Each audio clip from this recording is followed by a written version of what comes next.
Irene இனிய செல்லங்களா, உங்களுக்கு இன்றைக்கி ஒரு கதை படித்து சொல்லட்டுமா தாத்தா? இது 2 மான் குட்டியோட கதை. சரியா? ஒரு அம்மா மான், ஒரு குட்டி மான். சரியா? இங்கே பாருங்கள், இங்கே பாருங்கள். அம்மா மான் இங்கே நிற்கிது, குட்டி மான் இங்கே நிற்கிது. சரியா? இது எழுதுனது யார் தெரியுமா? வள்ளியப்பா தாத்தா. அது இருக்காப்பா தான். சரியா?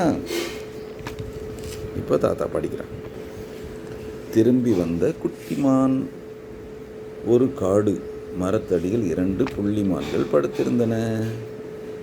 அம்மா மான் தன் குட்டியை பார்த்து, நீ எப்பொழுதும் என் கூடவே இருக்கணும், தனியாக எங்கேயும் போயிடக்கூடாது என்றது.